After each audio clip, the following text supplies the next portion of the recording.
Hello friends, welcome to Tamil Bell channel. இந்த சேனலை subscribe பண்ணாதங்க, உடனே சப்ஸ்கிரைப் பண்ணுங்க. பக்கத்துல உள்ள பெல் பட்டனை கிளிக் பண்ணுங்க. நாங்க போடக்கூடிய வீடியோக்களை உடனடியாக பாருங்க. இன்னைக்கு நம்ம பழிவாங்கும் பழைய தோனி, ஆஸ்திரேலியாவோட முன்னாள் கேப்டன் ஆலன் பார்டர் அவர்கள் தல தோனியை பழிவாங்கும் பழைய தோனி என்று கூறியிருக்கிறார். அதை பற்றியான தகவலை தான் இப்ப நம்ம பார்க்க போறோம். ஆஸ்திரேலியாவுக்கு எதிரான ஒருநாள் தொடரை இந்திய அணி 2-1 கணக்கில் வென்றது. இதுல 3 போட்டியிலுமே அரைசதம் அடித்த முன்னாள் கேப்டன் தோனிக்கு தொடர் நாயகன் விருது வழங்கப்பட்டது.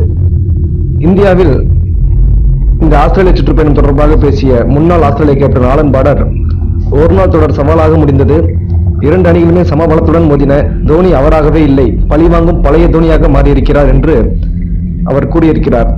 அனைத்து போட்டிகளிலுமே சிறப்பான ஆட்டத்தை வெளிப்படுத்தியுள்ளார் தல தோனி. இந்திய அணி கடைசி 2 போட்டியிலுமே சீரான ஆட்டத்தை வெளிப்படுத்தியது.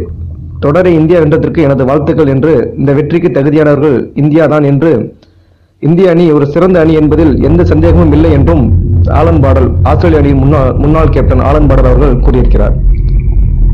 சில சிறந்த வீரர்கள் எங்கள் அணியில் ஒரு வருடமாக இல்லை, அதே சமயம் இந்தியா தொடர்ந்து சிறந்த ஆட்டத்தை வெளிப்படுத்தி வருகிறது, எனவே இந்த வெற்றி சாத்தியமாகிவிட்டது.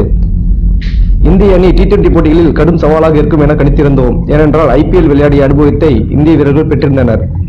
கணித்தது போலவே இந்திய அணி T20 போட்டியில் சிறப்பாக விளையாடியது. அதே போன்று டெஸ்ட் தரவரிசையிலும் இந்தியா தான் முதலிடத்தில் உள்ளது. எனவே டெஸ்ட் தொடரை இந்தியா வென்றது எதிர்பார்க்காத ஒன்றல்ல.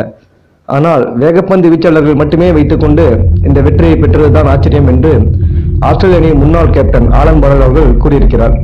அதற்கான காரணத்தையும் அவர் கூறியிருக்கிறார்.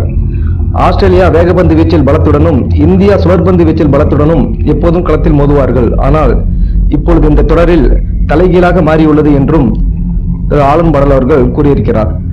இந்த நியூஸ் உங்களுக்கு பிடிச்சிருந்துச்சுன்னா லைக் பண்ணுங்க, ஷேர் பண்ணுங்க, கமெண்ட் பண்ணுங்க, மறக்காம சப்ஸ்கிரைப் பண்ணுங்க. தேங்க்யூ.